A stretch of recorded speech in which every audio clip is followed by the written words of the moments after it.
E aí pessoal, tudo bem? Eu sou Renato Sapiro, advogado de formação, esportista nas horas vagas e pai da Olivia, que é minha grande paixão. Sou sócio fundador da Sapiro, uma consultoria de recrutamento jurídico, compliance e áreas correlatas. E esse é o Direito de Resposta, um raio-x do mercado jurídico. Sejam muito bem-vindos. Esse é um podcast leve e informal, onde falaremos com os principais personagens desse meio sobre carreira, tendências e, claro, curiosidades.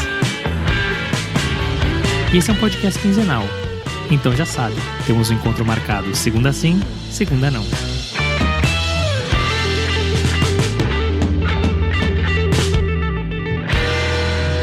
Você gosta de esporte? E de entretenimento? E de esporte como entretenimento? Se a resposta foi sim, esse episódio é para você. Mas se a resposta for não, esse episódio também é para você. Quer ver? O nosso convidado, Marcos Mota, sócio fundador do Bichara e Mota Advogados, contou sobre a sua trajetória no esporte e entretenimento. Desde o seu ingresso no Flamengo, o seu clube do coração, passando por importantes negociações como o da ISL com o Flamengo, os Galácticos do Real Madrid, a ida do craque Neymar para o Paris Saint-Germain, até a recente movimentação do artilheiro Lewandowski para o Barcelona. Mas também falou sobre a construção de uma carreira, a importância do estudo, human skills, em especial a comunicação e a oratória, e trouxe inúmeros valiosos conselhos. Viu só? Agora é só ouvir e aproveitar. Mota é formado em Direito e possui uma pós-graduação pela Universidade Cândido Mendes. Tem um LLM pela Universidade de Warwick, um mestrado pela ISD Law Business School e é certificado em Negociação e Liderança por Harvard. Mota é o maior nome na América Latina em direito voltado para esporte e entretenimento. E não sou eu quem está falando, são as publicações e seus rankings. Além disso, é professor em diversos cursos no Brasil, Europa e Estados Unidos. Mas melhor que ouvir de mim, vamos ouvir dele. Mota, que prazer te receber aqui no Direito de Resposta. Estou muito feliz, estava ansioso para gravar essa conversa com você. Pessoalmente, eu sou um fanático por esporte, especialmente futebol. E você, a gente vai falar várias vezes isso, mas é o maior nome da América Latina em esportes e entretenimento. Então, prazer gigantesco de receber aqui no Direito de Resposta. Muito obrigado. Sapiro, o prazer é todo meu. Estava aguardando esse convite. Estava faltando data, né, Sapiro? Mas finalmente conseguimos um momento interessante aí, né? Às vésperas do início da Copa do Mundo. É isso, o timing não podia ser mais perfeito, por isso é um especial Copa do Mundo. Vai ser um bate-papo muito bacana. E eu vou começar com a nossa pergunta clássica, porque você tem uma carreira que é muito bem desenhada, é sólida. Você passou basicamente por 2 escritórios de advocacia, depois pelo Clube de Regatas Flamengo, antes de montar o seu escritório, o Bichara e Mota, enfim, que já tem mais de 2 décadas, é um escritório multipremiado. Essa trajetória ela foi planejada? Caso contrário, quais eram seus outros objetivos? Essa é aquela pergunta tradicional do direito de resposta, né? Eu já ouvi tanta resposta aqui e cada uma mais interessante do que a outra, mas eu vou te confessar, Sapiro, não foi planejada. Você sabe que eu sou um cara extremamente metódico, sou ariano, enfim, o cara que prima ali pela regra, né, pela qualidade, eu tenho, enfim, toque, eu sou um cara bastante metódico, como eu te disse, mas ela não foi planejada. Na verdade, apesar de ser metódico, eu não gosto muito de plano, Sapiro. Eu acho que quando se tem esse componente de amor e paixão pelo que se faz, algumas decisões elas não podem ser muito planejadas, né? Acho que quem muito planeja não ouve muito bater do coração, como eu digo. E eu acho que eu só comecei a ter algum sucesso profissional quando eu busquei algo que fizesse ali eu acordar todo dia sem despertador. E, sinceramente, Sapiro, eu acho que o jovem ele não deve se apegar muito em planejamento. A vida não é uma ciência exata, né? As experiências da vida não são lineares, né? Elas vão variando aí, dependendo do momento que você está. Então, acho que flexibilidade e desapego aos dogmas são, por vezes, fundamentais, né, no forjar de uma vida profissional. Até porque muitas das oportunidades, como eu sempre falo, Sapiro, elas não são planilhadas, né? E eu acho que esse foi aí um pouco o meu caso, né? Então, acho que hoje em dia, talvez o meu dia a dia, a minha carreira, até como sócio de escritório, talvez hoje a minha carreira seja muito mais planejada do que era quando aí eu iniciei na advocacia e me formei em 1994. Mas eu gostei desse antagonismo, para ser metódico. Logo que você pensa em planejamento, mas não, você não planejou e as coisas aconteceram e elas acontecem. E eu acho que o mais importante é isso, o recado que você trouxe. Estejam abertos, flexíveis, porque as coisas podem surgir e as rotas elas podem mudar. Então não adianta também ficar planejando, né? A gente hoje vê muito isso, né, Sapiro? Eu vejo nos escritórios, a gente conversa com muita gente, eu converso com muito jovem, eu faço muita mentoria. E eu vejo uma preocupação, às vezes, na primeira fase da vida, né, de um jovem ou de um profissional, aquele apego, né, ao planejamento. Né? E eu falo, olha só, você é muito jovem para estar planejando tanto, né? Não planeje tanto, né? Vamos deixar a coisa acontecer, os caminhos vão se desenhando, as bifurcações da vida vão aparecendo e faça suas escolhas, baseado, como eu disse, no momento da sua vida, no bater do seu coração e no que a sua paixão e o que o bater aí interno fala, da maneira orgânica. É isso. Talvez uma coisa no direito que não necessariamente a gente precise planejar, mas a gente precisa fazer é estudar, né? E você tem uma formação acadêmica que é muito forte, né? Então você tem pós-graduação, você tem mestrado em International Sports Law, um LLM em Direito Econômico e tem um certificado também de negociação e liderança por Harvard. E já há muitos anos, Mota, seleciona e você palestra em renomadas faculdades, não só aqui no Brasil, mas na Europa, Estados Unidos, sempre nesses temas relacionados com esportes e entretenimento. O quão importante é a formação acadêmica para você, para a tua trajetória, para a tua carreira, mas não só a formação acadêmica, o magistério? Eu gosto dessa pergunta, Sapiro. Para ser sincero, cada momento desse, cada qualificação dessa acadêmica foi um momento de vida, né? Em momentos bastante diferentes. Eu sempre digo que o livro da minha vida ele foi escrito um pouco ao contrário, né? Eu tenho meus amigos lá, quando estavam todos se casando, tendo filhos, fazendo mestrado, eu ainda estava tentando me achar mais ou menos o que eu ia fazer. Eu fui fazer mestrado com 27 anos, eu fui para a Inglaterra. Eu fiz uma graduação no Rio de Janeiro, né, na universidade, na época, na Faculdade Cândido Mendes, aqui em Ipanema, né, na zona sul do Rio. Fiz também uma pós-graduação no centro acadêmico da própria universidade, né, ele tinha uma área de pós-graduação, na verdade, de direito empresarial contemporâneo. Mas eu vou ser muito sincero com você, Sapiro, eu não sabia muito o que eu estava fazendo. Tá? Eu fui fazendo exatamente por aquele tal planejamento de carreira, porque eu tenho uma história de família que é interessante, que o meu pai, um dos caras mais brilhantes que eu conhecia, né, em toda a minha vida, né, meu pai já falecido, o grande Mauro Mota, ele era um funcionário de carreira do Banco Central do Brasil, chegou a cargo de diretoria, eu morei em Brasília, inclusive, Sapiro, né, meu pai foi diretor do Banco Central, como eu disse, e ele tinha uma coisa interessante, toda a faculdade que um filho fazia, ele acompanhava. Então, a minha irmã, Ana Maura, enfim, que hoje mora nos Estados Unidos, advogado, foi fazer PUC, e ele foi lá e resolveu fazer direito na PUC. E daí, quando eu vi, estava em casa, era meu pai estudando direito, minha irmã estudando direito, e eu ali, ainda no segundo grau, acabei indo para o direito muito mais em função de uma influência de pai e de irmã. Mas aí, quando eu acabei essa pós-graduação na Cândido Mendes, eu já ingressei logo no mercado, né?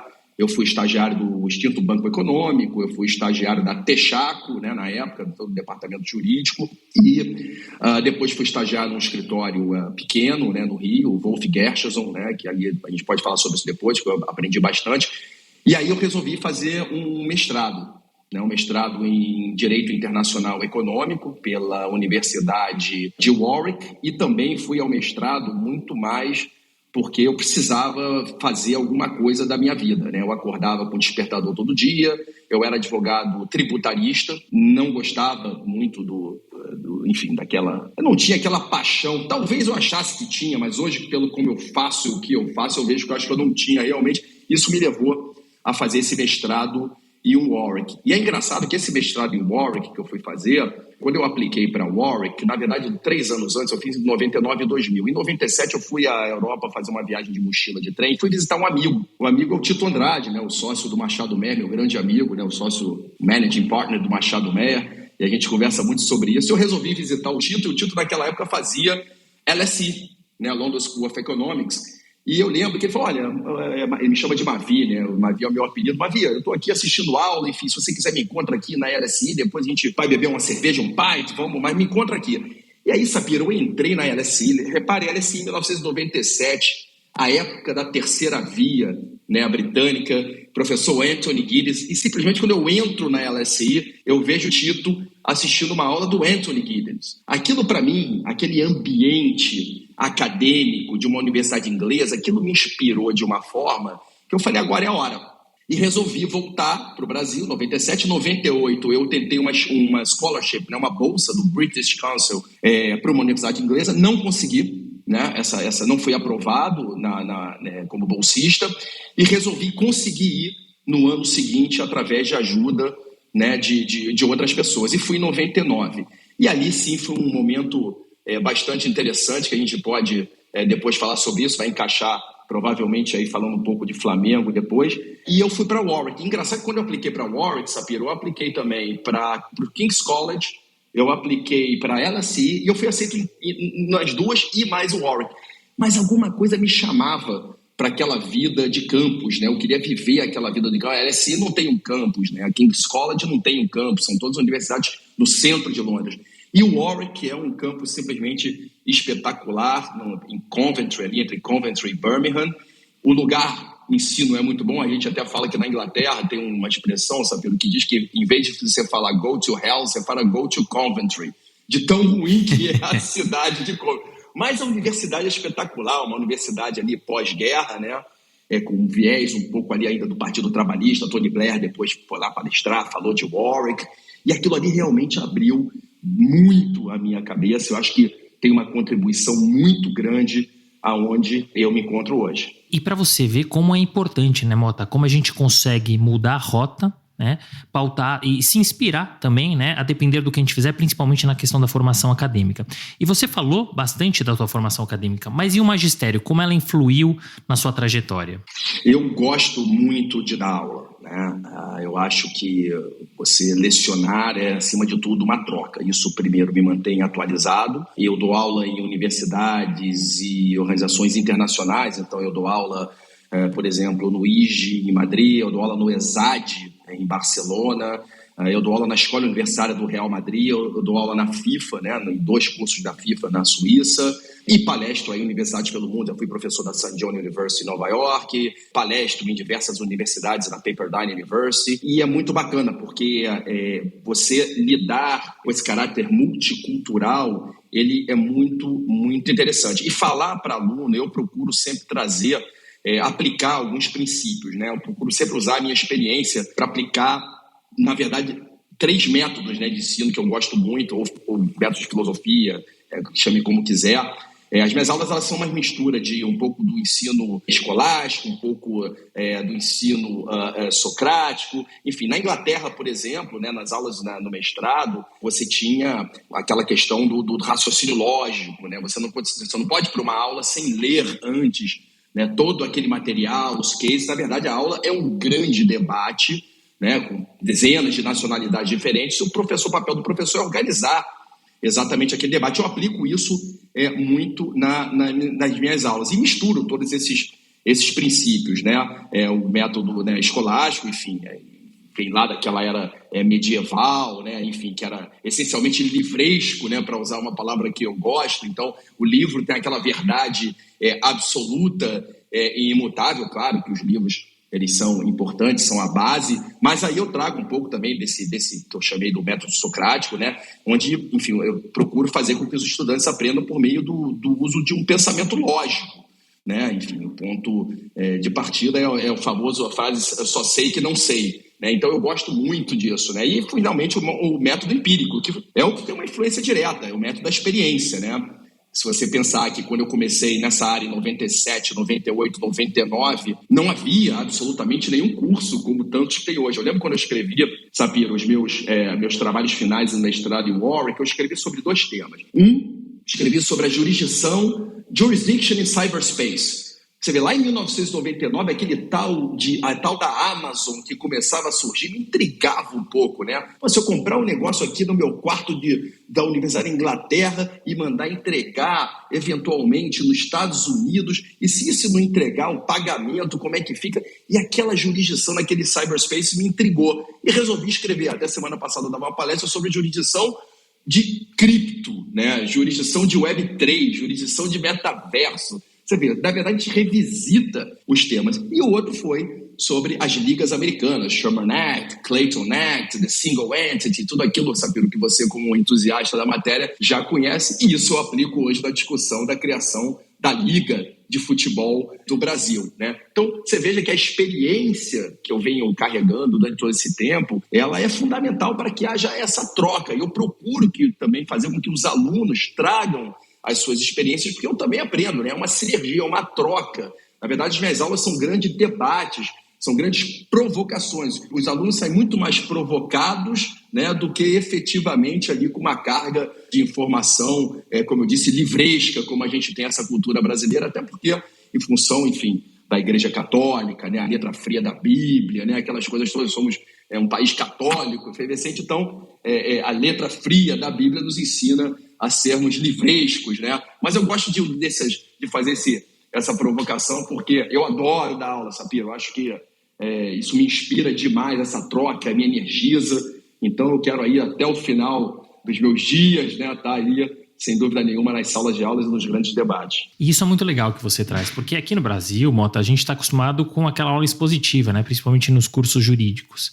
E eu entrevistei aqui alguns professores e eu lembro que 2 deles, Amanda Taide e o Thiago Sombra, falaram exatamente a mesma coisa. Eu gosto de dar aula e eu não vou deixar de dar aula porque é um aprendizado eterno. É uma troca. Não é porque o aluno, ele é aluno, não sabe mais do que você. Não, tem outras experiências, outras vivências. Às vezes traz uma coisa que parece uma loucura, mas faz todo sentido.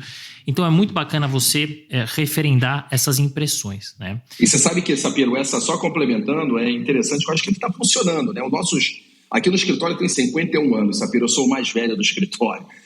A minha equipe, os meus group leaders, meus líderes de equipe aqui foram todos os meus alunos, todos eles, né? Seja na Espanha, seja aqui no Brasil, mas todos eles foram meus alunos, né? Então eu acho que, como eu sempre costumo dizer, que o professor medíocre, ele conta, né? O professor bom, ele explica, mas o grande, ele inspira. Então o meu papel é sempre tentar continuar inspirando e ser inspirado também, porque eu me cerco dessa turma bacana, como eu costumo dizer, gente fina, elegante e sincera que me provoca o tempo inteiro. É isso, é o famoso win-win, ganha-ganha, né? Bom para todo mundo. Mota, você, já falei aqui, vou repetir mais algumas vezes, você é de fato o maior nome de esporte e entretenimento na América Latina. Não sou nem eu que digo, são as publicações. Mas você começou no Clube de Regatas Flamengo, né? E muitos jovens, eles têm esse sonho de atuar com o esporte, em especial com o futebol, foi inclusive o meu caso.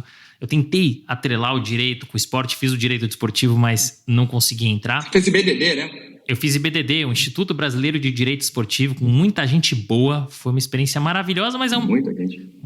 E é um mercado um pouco mais fechado.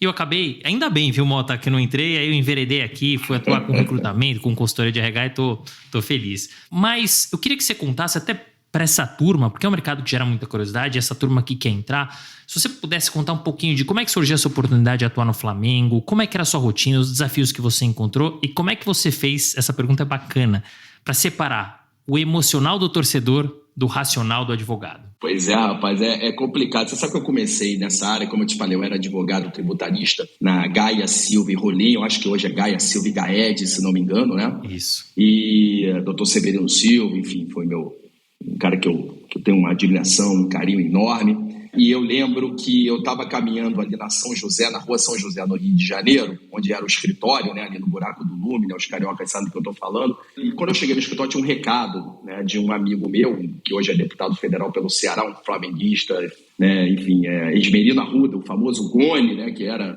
vice-presidente na época do Flamengo, na gestão Edmundo Silva. E ele me fez um convite, eu cheguei, retornei a ligação, e aí, Goni, uma vez tinha um convite para te fazer. Você não quer ser diretor de futebol amador do Flamengo, né? Eu achei aquilo engraçado, né? Nós éramos amigos já há muito tempo, e o presidente Edmundo, né, na época, também era o meu padrinho de maçonaria, meu irmão de ordem, né? Então a gente já tinha uma relação ali de irmandade, um respeito, né, muito grande, na época o neófito, enfim. E aí eu resolvi aceitar. Bom, mas na minha cabeça, Sapiro, a primeira coisa que veio foi o seguinte: pô, que bacana, eu vou ter ingresso de graça, né, pro jogo de domingo, vou andar com aquela carteirinha do Flamengo, vai ser bacana isso, né? No Rio de Janeiro, ser diretor do Flamengo com 26 anos, 25 anos, eu acho que isso vai funcionar minimamente para mim. E resolvi aceitar, né? Então foi um misto ali de apadrinhamento, né, no bom sentido, de amizade, até porque o Flamengo era outro, mas eventualmente também porque...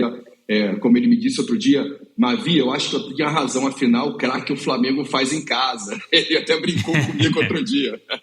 Mas e ali eu comecei, e você sabe que naqueles primeiros anos de Flamengo, Sapiro, foi muito bacana, porque aquela época o Flamengo não é, obviamente, o que é o Flamengo hoje, né? Literalmente era só grama, era só mato, não tinha governança, não tinha absolutamente nada, né? E nós fazíamos, não tinha tecnologia, não tinha inovação.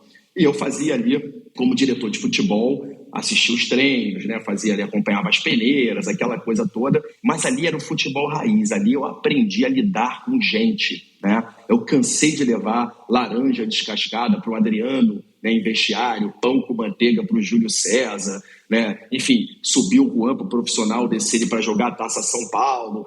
E ali você não tem o glamour, você não tem a televisão, você não tem a torcida, você não tem o luxo, você não tem um avião, né? Eu já dormi debaixo de arquibancada do Flamengo de Guarulhos na Copa São Paulo, fiz Copa Light, Taça BH, mas aquilo ali me humanizou muito e me trouxe muita bagagem para lidar hoje com situações de topo de pirâmide, como eu digo, que às vezes aquela sensibilidade orgânica e humanizada te demandam, né? Então eu fui ser diretor do Flamengo, 96, 97, 98, 99, quando eu fui para o Warwick, eu recebi lá uma carta do Edmundo me nomeando diretor internacional do Flamengo, que também aquilo não valia muita coisa, né? Só que eu tive uma sorte danada, mas não é essa sorte do coach, não, é a sorte orgânica mesmo, aquela sorte, enfim, de que passasse a oportunidade de você estar ali no momento correto, no momento certo, que o Flamengo assina com a ESL, né?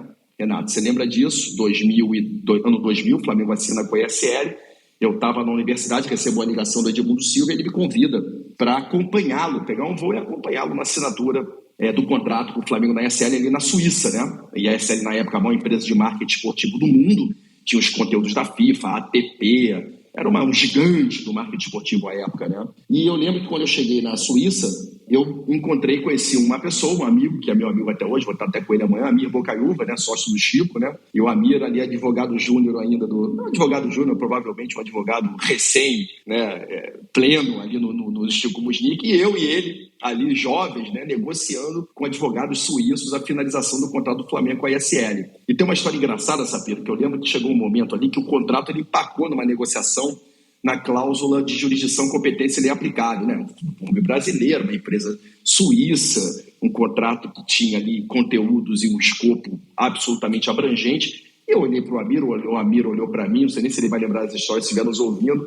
Eu falei, aí, Amir, vamos tomar um café, vamos parar a reunião. A gente vai para uma sala lateral, o Amir liga para o Chico Musnick. Aí o Chico, a gente, mas o que vocês estão fazendo? Peraí, faz o seguinte, joga esse contrato para arbitragem. Foi a primeira vez em 1999 e ele ditou no telefone fixo, à época, uma cláusula arbitral compromissória que acabou sendo a cláusula que salvou o Flamengo quando da quebra da ISL. E desde então, daqui para cá, são aí já 25 anos de carreira, né, nessa área do esporte e entretenimento, com todas as variáveis que aconteceram, mas um manancial de boas histórias. Sensacional. Olha, Mota, eu acho que não vai ser suficiente esse episódio, porque eu sei que tem muita história, hein? E eu quero saber de todas elas. A gente vai ter que fazer um segundo episódio. Vamos lá. Em 2000, você saiu do Flamengo, né, teu clube de coração, e você foi desenvolver a área de direito desportivo no Veirano, um super escritório renomado.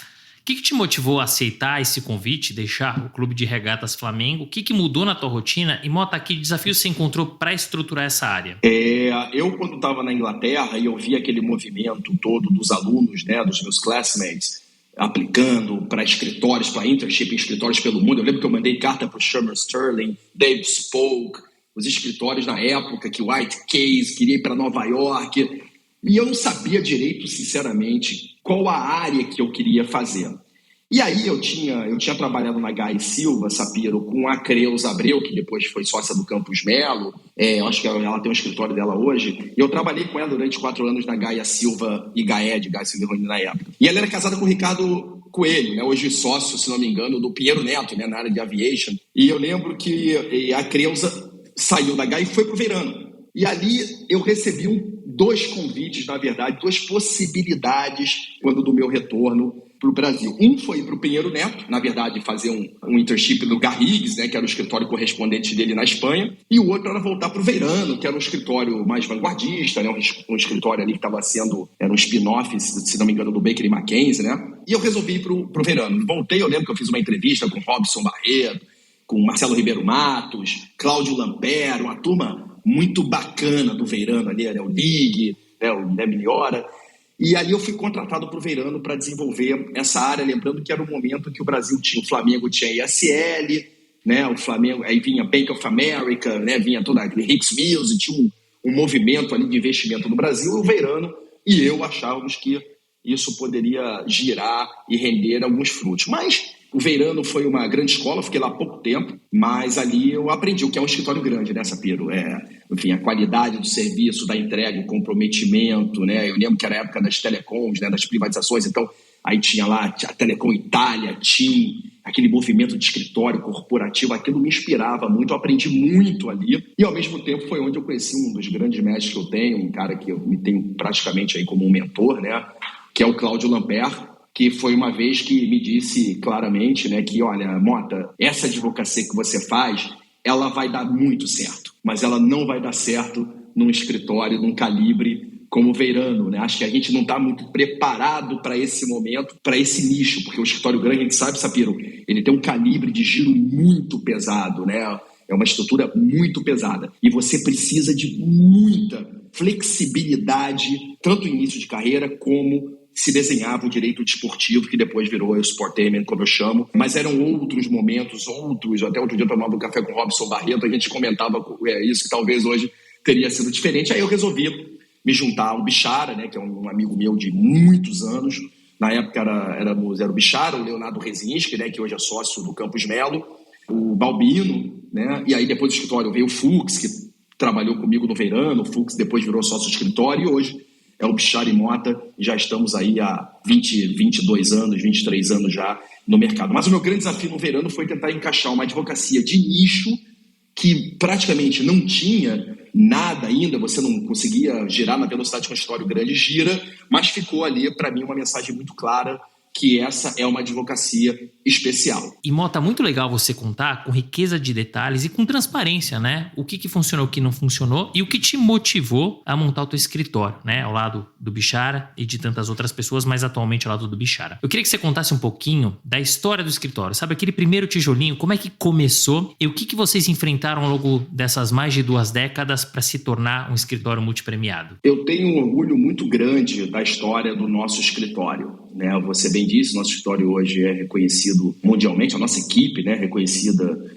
mundialmente, mas lembrando que naquela época, quando eu voltei da Inglaterra, no ano 2000, né, já se vão lá 22 anos, né, Sapiro, era um mundo diferente, eu não tinha equipe, eu lembro quando eu fazia as negociações do Flamengo /ISL, né, eu fiz o Denilson para o Flamengo, fiz o KT para o Flamengo, o Petkovic, Alex, enfim, todas essas operações, eu não tinha para quem eu ligar, eu não tinha um back-office, né, eu não tinha uma equipe, eu não tinha livros, eu não tinha jurisprudência, eu não tinha doutrina. Nem Google, né? Nem Google. O meu trabalho de LLM, o meu paper de LLM sobre as ligas americanas, eu lembro que eu fui a Londres fazer uma pesquisa sobre sports law e o bibliotecário em Londres disse, olha, você sobe para o 3º andar, 5º corredor, última prateleira, eu acho que tem alguma coisa lá de direito desportivo, de sports law. Eu pego o livro, abro, logo no preparo, esse livro eu tenho até hoje no meu escritório, logo dizendo, não existe direito desportivo. Bom, aquilo ali poderia ter sido um balde de água fria, mas acabou sendo um grande desafio. Quando eu saí do Veirano, um escritório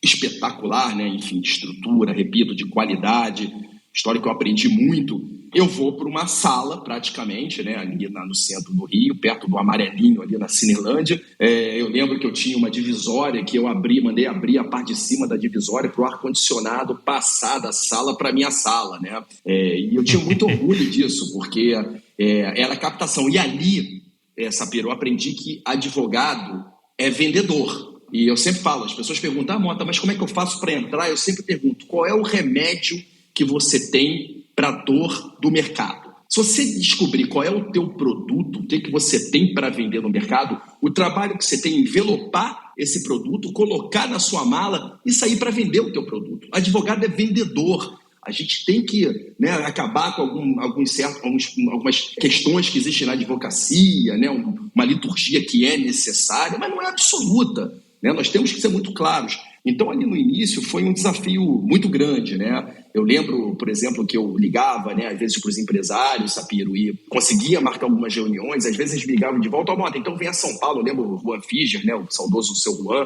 uma vez ele me chamou para o escritório para uma reunião em São Paulo, e eu não tinha dinheiro para a ponte aérea, Sapiro. O que eu fazia? Eu acumulava, dizia que não tinha agenda, acumulava 3, 4 reuniões tudo de uma vez. E fazia tudo de uma vez, e às vezes eu ia de carro do Rio para São Paulo para poder atender aquela turma. Mas eu falo isso com um orgulho enorme, né?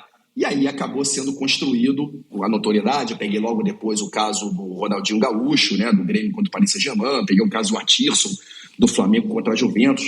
Pensar que no caso do Paris Saint-Germain, por exemplo, eu encarei os advogados do Canal Plus, né, os advogados, enfim, de direito de entretenimento, gigantes de Paris. No caso do Atirson, Sapiro, eu encarei o Grant Stevens, que é o escritório da família Agnelli, né, enfim, na época da Fiat.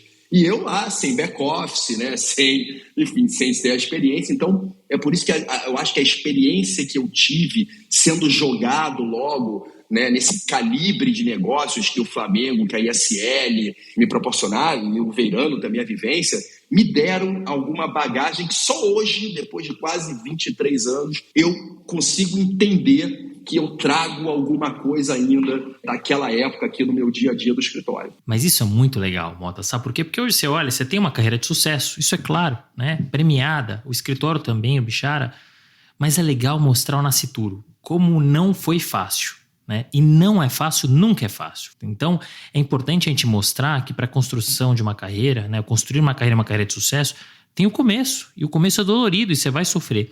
E você traz um ponto muito importante que é duro da gente falar no mercado, mas você tem toda a razão. Advogado é vendedor, e mais, prestador de serviço é vendedor. Tem um sócio da barbearia Corleone, o Bruno Vanhek. Meu amigo, Bruno, meu amigo. E é isso que ele fala. Ele fala, só existe uma profissão no mundo, vendedor. No final do dia ele tem razão, porque não adianta você ser um brilhante técnico se você não conseguir levar isso para o mercado, em qualquer mercado que seja. Então, eu gosto da transparência que você traz, porque é isso, a gente precisa quebrar alguns paradigmas, né? Eu aprendi desde muito cedo, Sapiro, na carreira e sendo dono de escritório, que você não é bem sucedido na advocacia. Você é bem sucedido no negócio da advocacia, né? Se ganha dinheiro fazendo negócio na advocacia e não só sendo advogado. Advogado é vendedor, como eu disse, ou de tese como jurista ou de serviço jurídico como parte de escritório, mas é vendedor. Advocacia é amor, é trabalho, é comprometimento, como você disse, mas também é negócio, né? Isso é muito importante ser falado para a gente desmistificar, né, algumas coisas que às vezes são ali escondidas, repito, pela liturgia imposta, né, pela academia. É isso, pelo amor de Deus, a gente está em 2022, quase 2023, está na hora, né, da gente enfrentar essas liturgias e paradigmas. Mota, no escritório vocês atuam com duas áreas que geram muita curiosidade, né, que são esporte e entretenimento. Mas eu queria que você contasse pra gente um pouquinho de como é que essas áreas se cruzam e como é que eventualmente essa junção tem impactos legais. Eu sempre digo que aqui no escritório para a equipe e também nas minhas palestras, que o crescimento e o sucesso de qualquer indústria, ele é necessariamente colaborativo. O que acontece para mim na área aqui do escritório, tá? Falando do escritório especificamente, o que acontece com a equipe de fashion law, de media law, de audiovisual, do tributário, do corporate, do direito desportivo clássico, né? Enfim, importa. Porque as experiências trazidas de cada... Eu aprendo muito, por exemplo, com a área de fashion law, né? Com a área do fast fashion, né? Com a área do retail, como a gente chama, né?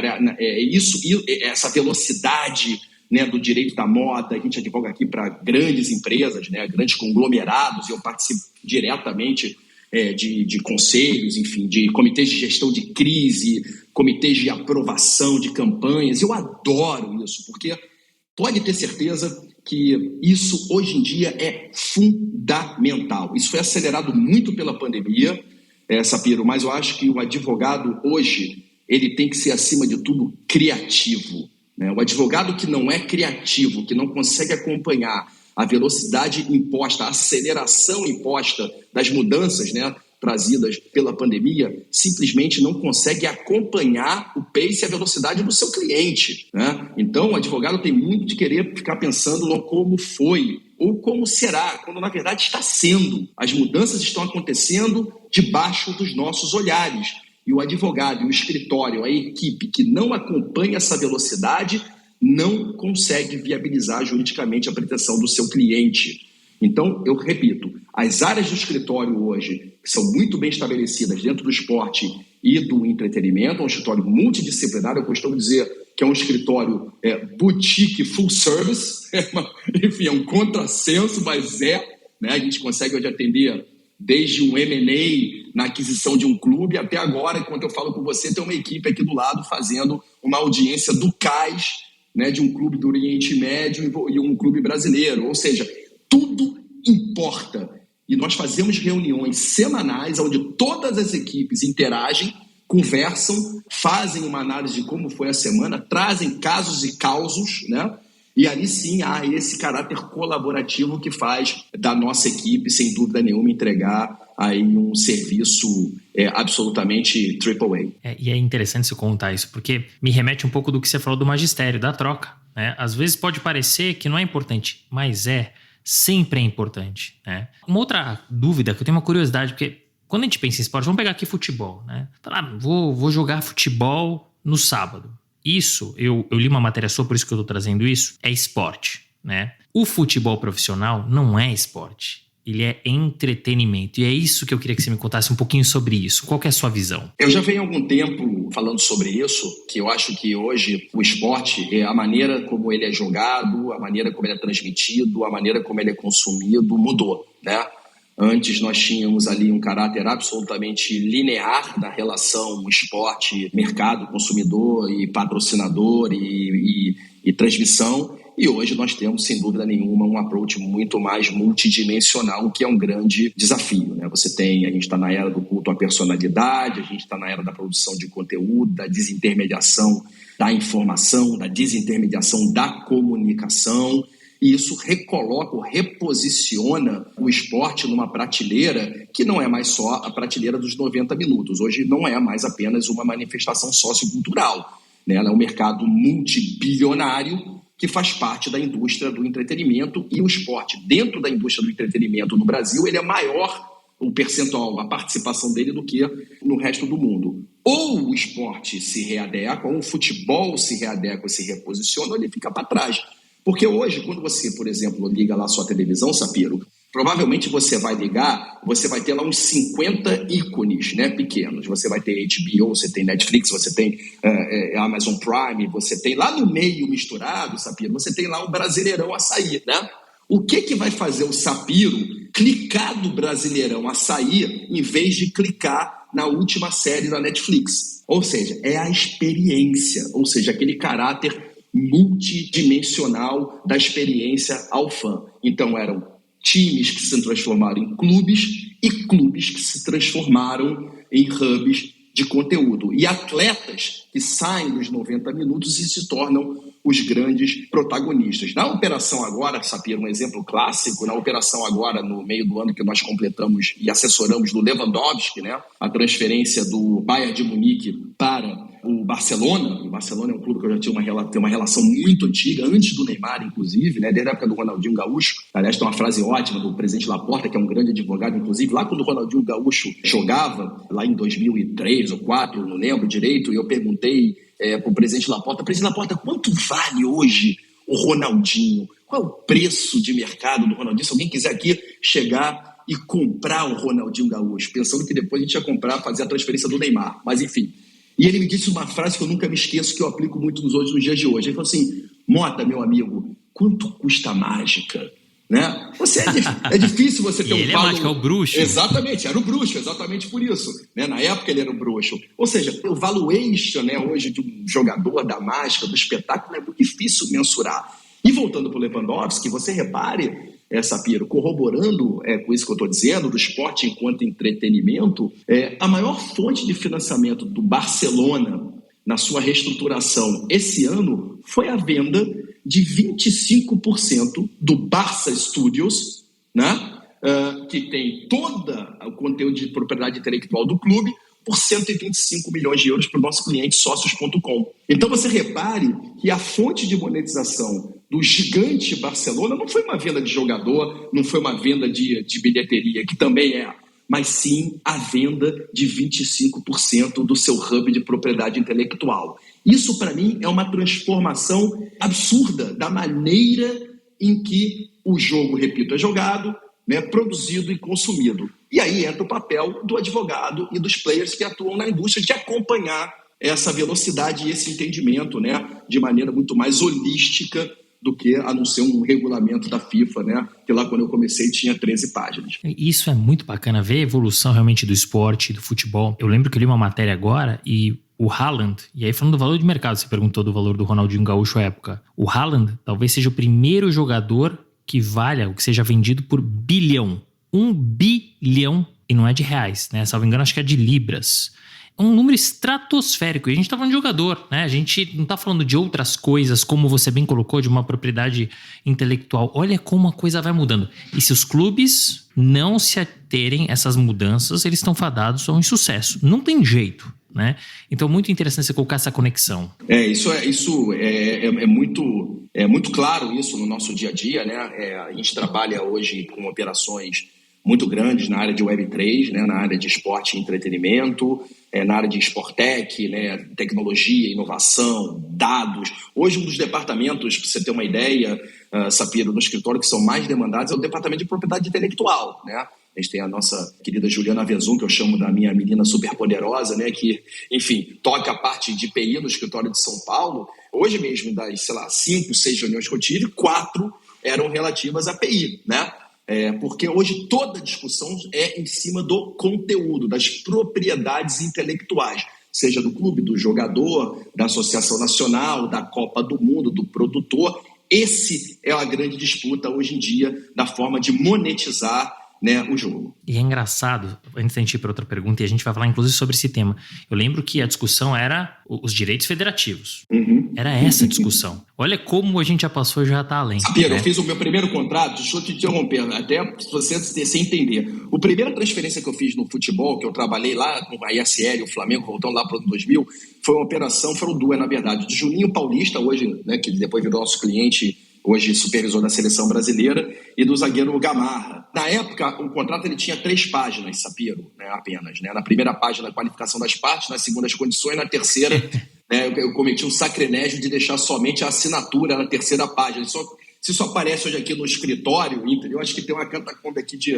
Né, enfim, interna. Mas, de qualquer maneira, se hoje eu faço uma operação no Manchester United, no Paris Saint-Germain, ou num Chelsea, o contrato de trabalho, Sapiro, eu resolvo em 3 horas. Agora, um contrato de imagem provavelmente vai levar dias e semanas para ser concluído em função de todas as discussões e as definições possíveis e imaginárias e aceleradas pela tecnologia blockchain. É isso, e eu acho que isso é positivo, é bom para o mercado, é bom para os atletas, é bom para todo mundo, né? E o público, ele passa a ver literalmente um show. É como você ir ao teatro, ao cinema, ir ao estádio, assistir do seu sofá. Você citou um caso mais recente do Lewandowski, mas no escritório vocês tiveram a oportunidade de participar de outras inúmeras grandes transações, e uma delas do craque Neymar, maior jogador do Brasil aí nos últimos anos, sem dúvida, e se Deus quiser vai trazer o nosso Hexa. Depois eu vou perguntar os seus palpites.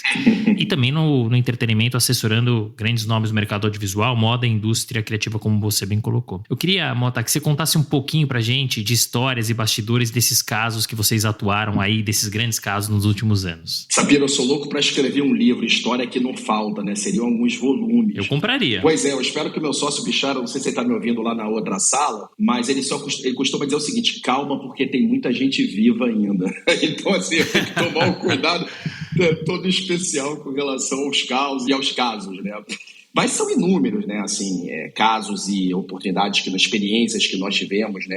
Desde as primeiras operações lá atrás, na Espanha, né? Quando eu lidava com os donos de clube, né? O Betis, o Manuel Ruiz de Lopera, né? No Atlético de Madrid, com o Jesus Rio, né, que era o prefeito de Marbella, com o Lindoiro, lá quando eu tentei contratar o Djalminha para o Flamengo. E aí, obviamente, quando veio, acho que a grande transformação, que na verdade foram 2 momentos que eu vi que algo grandioso poderia estar por vir, e que eu comecei a buscar, né, esse algo grandioso. O primeiro foi a questão de quando nós assinamos lá com a ISL e saímos para jantar, e no jantar um diretor da ISL disse: bom, ótimo, agora vamos contratar o Roberto Baggio para o Flamengo. Né? E eu não entendi muito bem. Eu falei: o Baggio, aquele que há 4 anos atrás perdeu um pênalti na Copa de 94 contra o Brasil, falou: é esse mesmo, que nós precisamos internacionalizar a marca Flamengo. Repare que era uma época que você não tinha internet, você não tinha rede social, você não tinha OTT, né? Você não tinha streaming, você não tinha absolutamente nada. Mas ali foi uma visão que eu comecei a entender a diferença entre um clube popular e um clube global, né? Um produto popular e um produto global. E eu aplico isso até hoje, né, no nosso dia a dia. Outro momento de de rara beleza, vamos dizer assim, na minha carreira, foi eu acompanhar toda a criação dos Galácticos, né? Se eu perguntar para você aqui, você lembra que ano foi os Galácticos, Sapiro? Se eu perguntar para você, você vai lembrar que ano que foram os Galácticos? Vamos lá. Eu diria que foi por volta de 2006. Você está certo. Eu faço essas perguntas na minha aula, alguns respondem em 2000, outros respondem em 2002, outros respondem em 2006. Eu falo, está todo mundo certo. É uma prova de que os Galácticos não foram um time, foram um produto, né, onde você tinha pilares e verticais que eram os atletas. Existia uma inteligência de monetização atleta-clube, clube-atleta, que foi, para mim, inspirador e que eu aplico até hoje. Né? Eram os atletas os protagonistas dentro de um projeto que era os Galácticos, né? Que teve Figo, Cristiano Ronaldo, e ali eu fiz Roberto Carlos, eu fiz Robinho, eu fiz a saída do Ronaldo, eu fiz Cicinho, enfim. Então eu vi aquela criação e ali eu comecei a entender esse aspecto comercial, né, da possibilidade da monetização do jogo além dos 90 minutos das 4 linhas. E repito, Sapiro, são coisas que vêm até hoje. E de lá para cá foram muitas operações, claro, a operação do Neymar, a maior operação da história do futebol, né, que mudou toda a dinâmica das transferências mundiais, né? Enfim, foi maravilhoso. Eu lembro que a gente estava em Paris e, enfim, no meio da reunião, alguém me passa um telefone naquele calor da negociação e quando eu pego o telefone fala da prefeita de Paris, ou seja, eu estava falando com a prefeita de Paris sobre uma transferência, né, de um jogador. Aí fomos para a parte de cima do hotel, né? Quando a gente chega, estava Paris apagada, tomei um susto, não entendi direito aquilo, de repente, quando eu vejo a Torre Eiffel acesa, escrito Bienvenue Neymar, Welcome Neymar, bem-vindo Neymar. Ou seja, um jogador de futebol brasileiro com seu nome estampado na Torre Eiffel. Né? Acho que nem o Papa, né, tem esse poder. Né? Então você vê ali o poder, né, que é o futebol, o esporte, porque como eu sempre digo para os alunos, e aqui também no escritório, que a área do esporte e do entretenimento para 3 pilares que, quando bem alinhados, eles são absolutamente imbatíveis, que é o pilar cultural, social e econômico. Se você alinha esses 3, Sapiro, você não encontra outra indústria igual ao esporte e ao entretenimento. Né? E eu tenho o privilégio de trabalhar com isso aí 24/7 da minha vida. E para mim, eu sou suspeito, porque eu amo esporte, eu amo futebol e ainda mais o futebol como entretenimento. Então é muito bacana essa conversa e ouvir um pouquinho desses bastidores, né? Muito rico e acompanhar toda essa evolução. Mas, Mota, além do escritório, né, você participou de importantes marcos e que afetaram diretamente o mercado esportivo. Então, você participou da revisão da Lei Pelé em 2008, do grupo de trabalho da FIFA para a regulamentação dos direitos econômicos dos jogadores. Você foi integrante também da Comissão Jurídica do Senado Federal para elaboração do anteprojeto da Lei Geral de Desporto Brasileiro.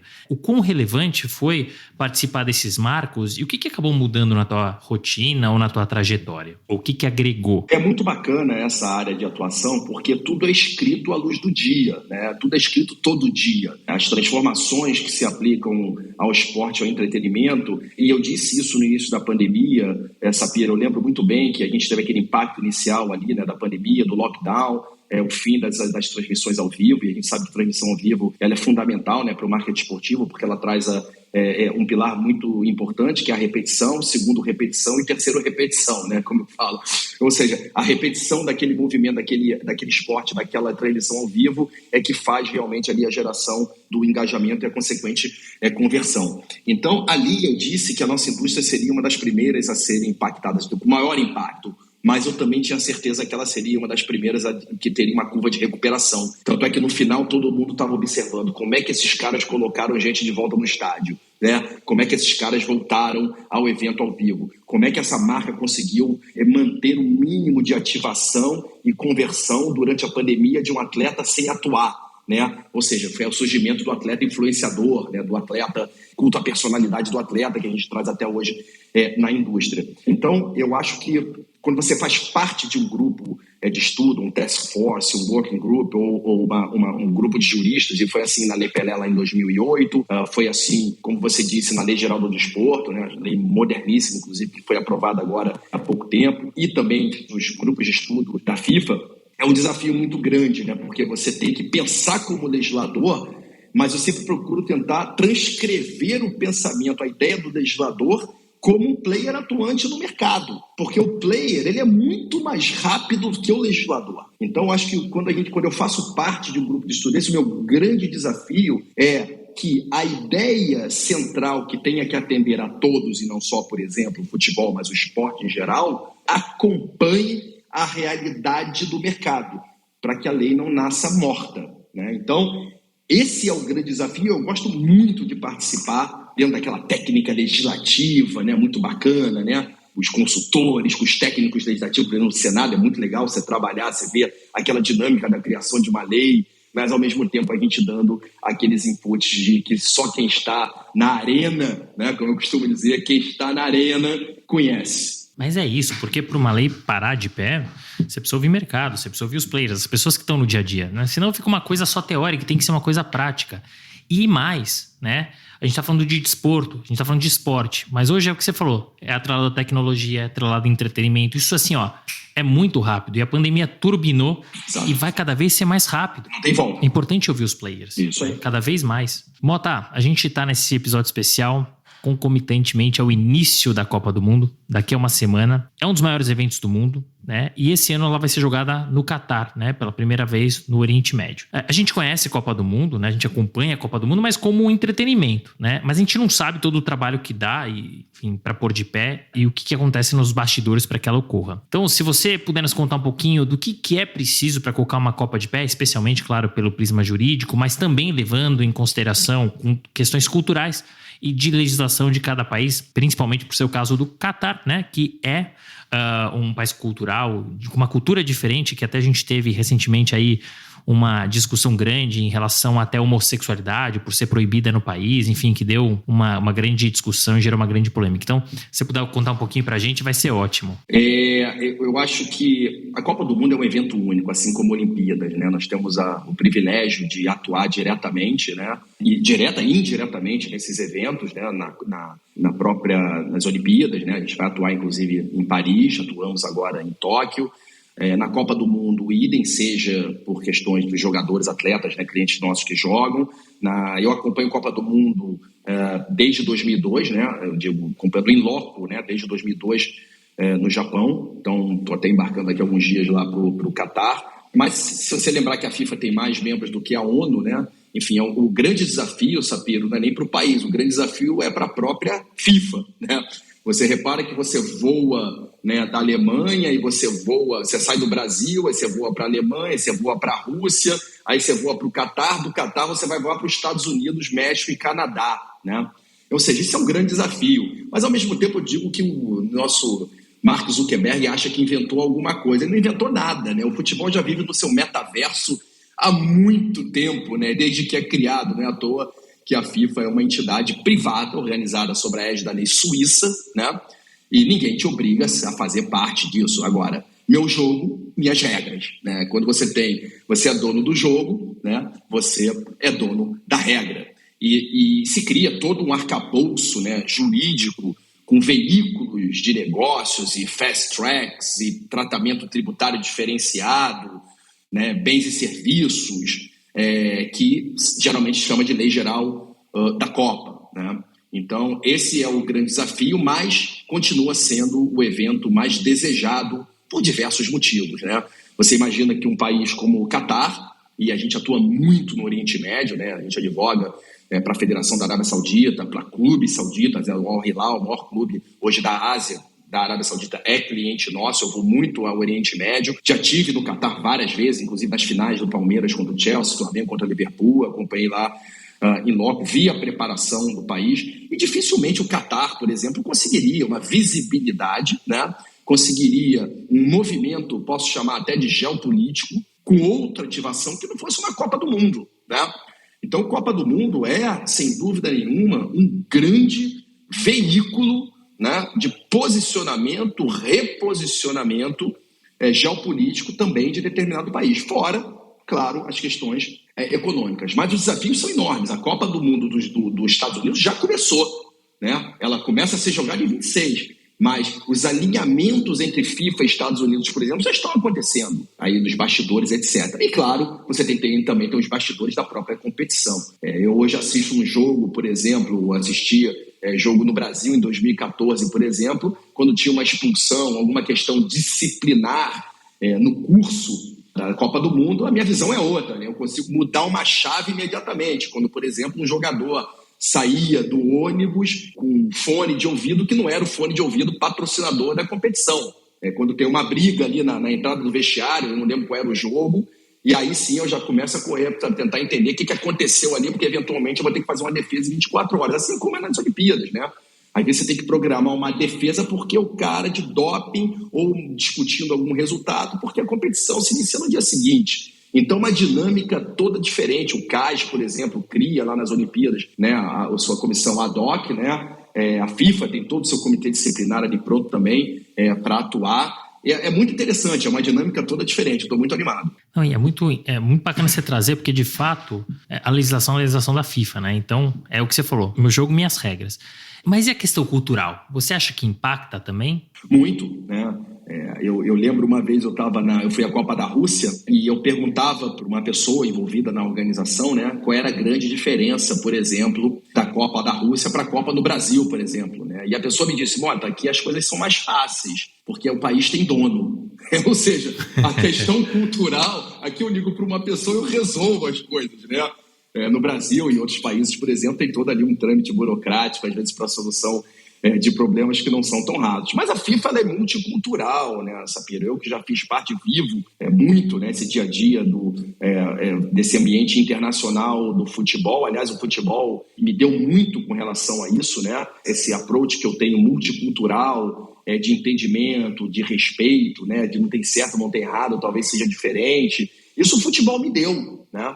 O futebol foi uma grande escola para mim, do mundo inteiro. Quando eu atuo no Japão, atuo na China, atuo na Europa, na América do Sul, América do Norte, África, com culturas diferentes, advogando, às vezes em tribunais com advogados de culturas absolutamente diferentes. É um grande desafio, né, você tentar ler aquele ambiente, né, por exemplo, de uma arbitragem internacional envolvendo várias culturas. Mas, claro, a questão cultural ela é sempre impactante, mas ao mesmo tempo um grande desafio aí para a imposição de um respeito mútuo. E eu imagino quão legal você trouxe até a tua experiência advogando, né, em arbitragens também. Eu imagino quão diferente né? Às vezes você vai negociar com uma parte que tem uma vivência completamente diferente da sua, né, que se posiciona diferente, nem certo nem errado. Então deve ser muito rico todo esse aprendizado e eu imagino que hoje seja um pouco mais fácil depois de tanta estrada. Outro dia eu tinha um estagiário que hoje é advogado aqui do escritório. E eu lembro que eu levei ele para uma audiência no CAS, né?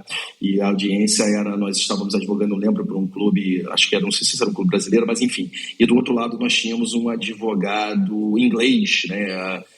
Advogando para um clube, se não me engano, um clube belga. E eu lembro quando a gente saiu da audiência, eu perguntei para o estagiário, como é que foi a tua experiência? Ele falou, nossa, nós acabamos com a outra parte. Eu falei, então nós perdemos o caso, né? Se você saiu dessa audiência achando que deixou o inimigo, porque eu falei para ele, as pessoas estão prontas, né, para ceder, mas elas não estão prontas para perder. Então, essa questão de você entender a cultura da outra parte, né, quando você, por exemplo, advoga, o seu ex-adverso é um italiano, por exemplo, dependendo da região, é sempre uma audiência muito animada. Quando você advoga com o inglês, você não sabe se ele está alegre, se ele está triste, porque ele não expressa ali. Ou seja, esses soft skills, esses human skills de traquejo, né, que você pega em tantos anos de estrada, lidando com tantas culturas, né, diferentes, é de uma riqueza infindável, Sapiro, infindável. Sensacional, muito bacana você trazer essa experiência. E essa curiosidade não deixa de ser bastidores, né? E Mota, você tem uma carreira que ela é super sólida, ela é de muito sucesso, ela é multipremiada. Você se arrepende de algo que você tenha feito no decorrer da tua carreira e mais, até onde você quer chegar? Olha, essa pergunta, eu sempre costumo dizer que quem fala muito do passado é porque o presente é contraproducente e o futuro é incerto, né? Então, se você me perguntar se eu me arrependo de alguma coisa, a primeira resposta que eu vou te dar é não, né? E se eu errei nesse caminho, se eu vou te falar que talvez eu não me lembre, mas eu vou te dar certeza que esses erros, esses percalços, esses arrependimentos, eles estão em algum lugar, né, levitando aqui nesse exato momento, no meu dia a dia, e são esses arrependimentos, essas vivências, esses erros, esses acertos, né, essas mudanças de rota que talvez te deem ali, né, aquela gordura necessária para você tomar decisões, às vezes, que vão de forma automatizada, que você não percebe, né? Alguns insights que você tem, que você não entende de onde vem, mas que realmente eles vêm desses erros e desses acertos e desses arrependimentos não resolvidos que ficaram pelo caminho, e repito que com certeza estão em algum lugar aqui nesse dia a dia da nossa advocacia. É isso, eu acho que a gente tem que olhar para frente, né? O que foi e trouxe a gente até aqui, né? Exato. Mas aonde você quer chegar? Olha, acho que eu sempre falo que não é sobre sucesso, é sobre propósito. E propósito é sobre legado. Eu tenho muita lenha para queimar ainda. Eu tenho 51 anos, tenho 25 anos de carreira, sou rodeado de brilhantes advogados, né?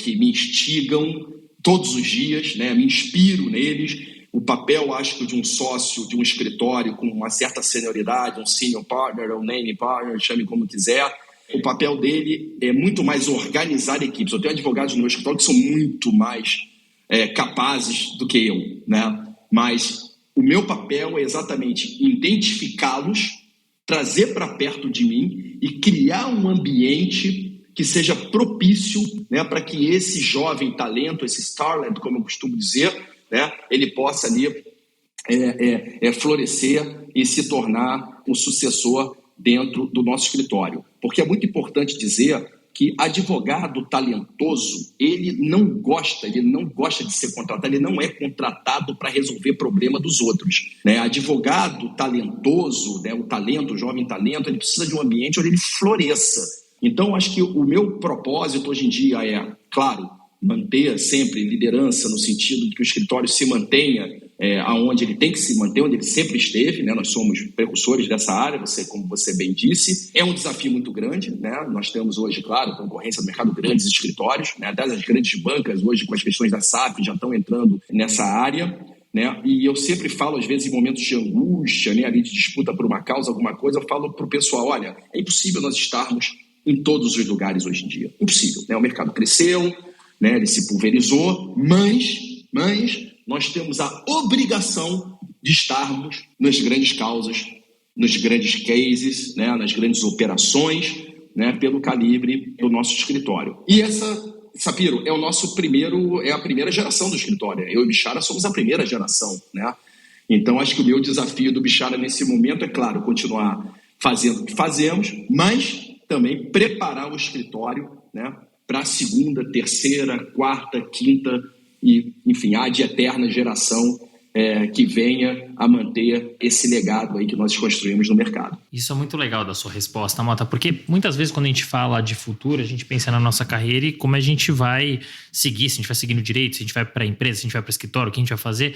Mas você fala de legado, e legado não é sobre só o seu futuro, né? É sobre futuro, é sobre o futuro do escritório, vai muito além. Então, muito bacana a sua resposta. Agora eu vou trazer uma polêmica, né? Porque a gente falou já de uma delas que é vender, né? Que, enfim, a nossa prestação de serviço, o advogado, é negócio, é vender. E o marketing jurídico e a publicidade, elas sempre foram proibidas na advocacia aqui no Brasil, diferente em outros países. Você vai lá nos Estados Unidos, ali no metrô tá escrito, diz que recuperação judicial. Imagina, que impossível, né? Mais recentemente, o Conselho Federal da OAB aprovou o uso do marketing da publicidade para os advogados e para os escritórios de advocacia, especialmente em decorrência do avanço das redes sociais no mercado jurídico, mas ainda assim dá os detalhes da sua aplicação e limites. Então, na sua opinião, Mota, qual que é o limite para o marketing e a publicidade no nosso mercado? Até onde a gente pode ir? Eu sou midiático, né?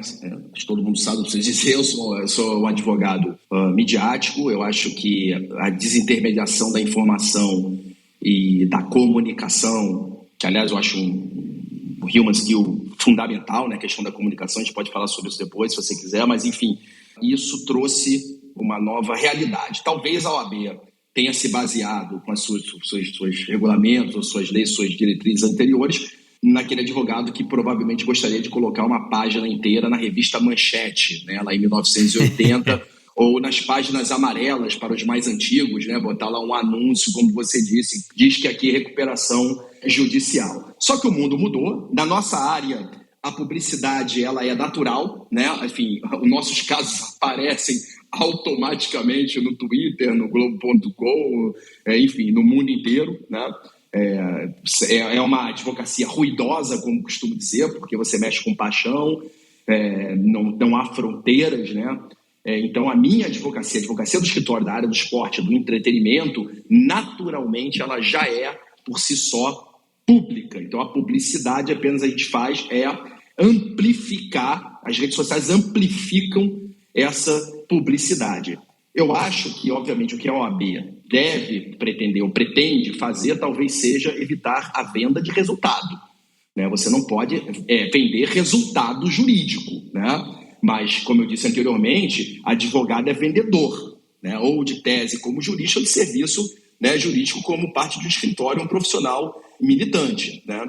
Então, hoje, com as mídias sociais, o bom trabalho aparece rápido, mas o mau trabalho também aparece muito, muito mais rápido. Então, eu acho que o limite ele vai estar exatamente aí, né? O que se anuncia, o que se torna público, né?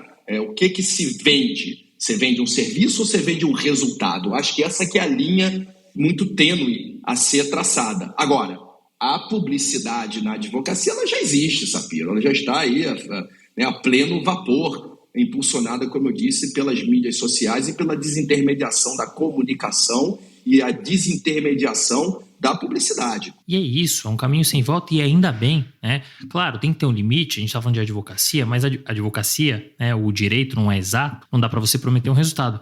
Perfeito, né? Mas acho que você foi cirúrgico nesse ponto. O limite é esse, né? Está muito claro, né? Mas o marketing e a publicidade no mercado jurídico vieram para ficar e cada vez mais, e ótimo, perfeito, né?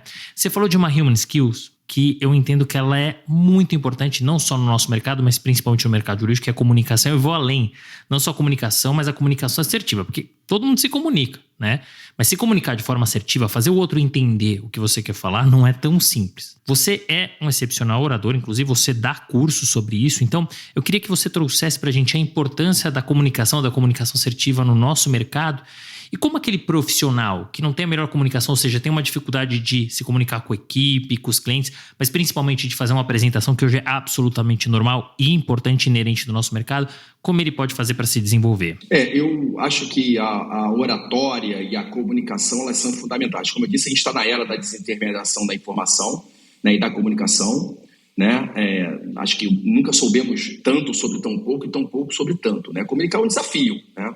E como sobressair, né, nesse enxame comunicacional, né, que como eu costumo chamar, né, como fazer a mensagem chegar no receptor de forma clara, assertiva e objetiva, como você bem disse. É a arte da comunicação, a arte da curadoria da informação. E o advogado ele tem um drama extra, né? Sapiro, pensar no que dizer e depois como dizer, né? Acho que esse é o grande drama do jovem advogado ou do profissional que não está muito acostumado aí às tribunas, né? E aos púlpitos e aos palanques, né? Eu acho que esse treinamento, né? Esse conflito entre o que se quer dizer e como se quer dizer e quando se quer dizer é o grande desafio para aquele profissional que pretende dominar, né, o proselitismo e a retórica, né? Eu li um estudo, né, no âmbito psicológico, né, que eu gosto muito, que ele diz que duas ideias, né, conscientes, elas não podem ocupar o espírito humano ao mesmo tempo, né? Ou seja, enquanto a gente tem que pensar no mérito da causa, né, ou seja, no que se vai dizer e como se vai dizer, é natural que a gente sofra, o que sofremos é um rebate, né, cognitivo ali, até às vezes de perda de produtividade. Eu vejo isso muito em audiência, sustentação oral ou em aulas, né?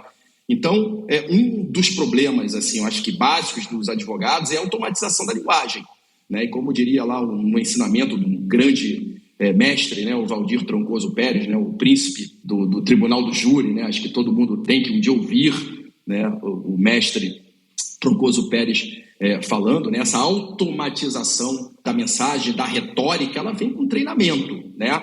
Então, eu acho que você tem que utilizar todos os palcos, palanques, tribunas que lhe forem ofertados, né? O enunciário experimentar, ele tem uma relação de causalidade clara, né, no tema da oratória nesse sentido, né? Portanto, a minha sugestão aqui, é claro, além de estudar a matéria, né, experimente, né? Ouça os oradores. Eu cito sempre Barack Obama, maior orador vivo para mim, né? Ariano Suassuna, Muhammad Ali, Malcolm X, o próprio Lula, né? A maneira que se comunica e consegue ter essa conexão orgânica através da oratória, o debate entre Nixon e JFK, né? No primeiro debate televisionado da história da televisão, né? Enfim, onde Nixon, simplesmente em função da sua oratória e a sua postura, né? a sua comunicação não verbal, como eu disse, simplesmente aniquila o Nixon, né? Num debate, né? São todos exemplos maravilhosos e eu acho que merecem ser vistos, porque, como eu disse, quem tem aí o interesse de dominar o proselitismo e a retórica. Ainda mais quem atua no mercado jurídico, né? É absolutamente fundamental, ótimas dicas. Antes da gente ir para a cerejinha do bolo, que são os conselhos ou o conselho que você trará, 3 perguntinhas de Copa. Ó, vai ficar registrado aqui, Mota. Campeão, quem será? Brasil, né? O grupo, eu falo, a gente tem, como você bem disse, nós temos vários clientes na seleção e existe aquelas 3 realidades, né? Você tem a realidade da rede social, a realidade da imprensa, a realidade do vestiário. E eu tenho o privilégio de conhecer um pouco da realidade do vestiário, né? A gente conversa com líderes ali da equipe, né? Que são clientes nossos, e eu te digo que esse grupo é forte. É um grupo coeso. O Brasil passa por um momento de renovação, mas de jogadores extremamente experientes, jogando em grandes centros. Eu vou apostar minhas fichas no Brasil. Tô confiante, hein? Quem sabe eliminando a Argentina na semifinal, que vai ser lindo. Artilheiro da Copa. Neymar. Sem pestanejar. Momento Estamos maravilhoso alinhados. do Neymar. Maravilhoso do Neymar. Tá feliz, né? Tá jogando o fino da bola, tá forte, não tá contundido. E Neymar será o grande artilheiro da Copa do Mundo do Catar. E merece, né? Um cracaço. Cracaço. É o título que falta. Para fechar agora eu quero ver, hein? Qual vai ser a zebra da Copa? Rapaz, alguma seleção africana. Eu tô apostando nas seleções africanas, eu acho que elas vão chegar longe nessa Copa, viu? Se você me perguntar qual, não posso apostar, mas eu tô apostando aí numa semifinal com seleção africana. Olha que beleza. Eu vou dar um chute aqui, já para ficar registrado. Eu acho que teremos a surpresa o Canadá chegando até umas quartas de final. Pode ser Suíça. Um time ofensivo, um time que joga bonito, uma Suíça. Isso aí. Vamos lá. Tá registradíssimo. Vamos ver depois. Animadíssimo, já. Mota, para fechar agora a cerejinha do bolo, você trouxe vários ao longo do nosso episódio, mas que conselhos você traria para os nossos ouvintes? Eu aprendi muito com o esporte, Sapiro. O esporte me ensinou muito, né? O entretenimento também. Você trabalhar com futebol, por exemplo, e com esportes olímpicos, são histórias de sucesso, de superação, histórias de alegria, de tristeza, de Olimpo, né? De perdas. Trabalhar com entretenimento, por exemplo, com atores, você vê a construção, né, de um personagem, né? Como é que você veste as capas de Jorge, vira Jorge, né? Enfim, os preparos de elenco são sempre muito apaixonantes.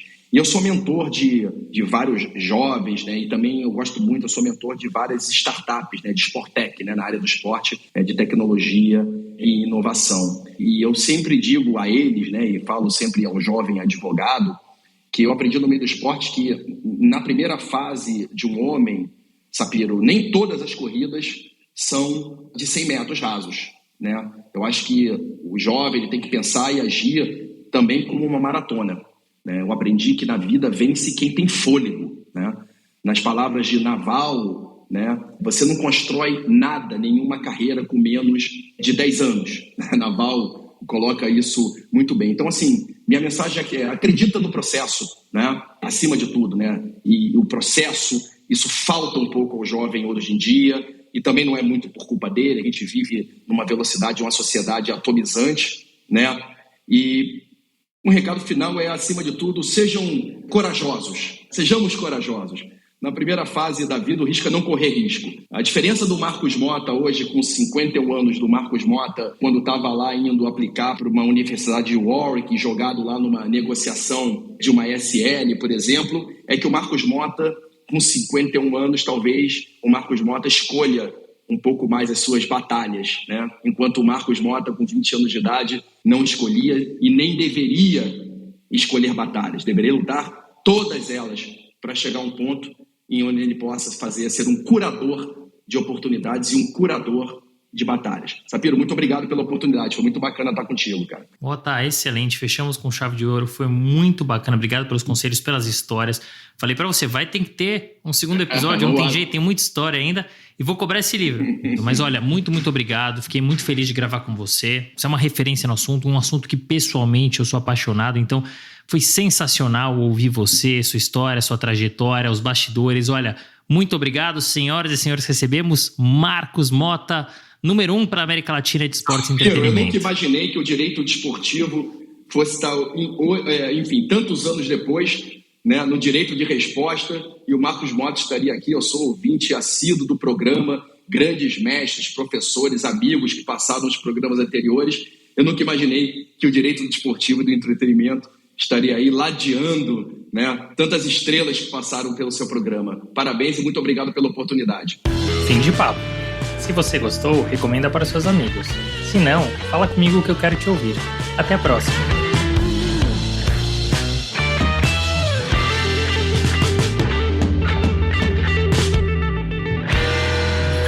Uma produção Voz e Conteúdo.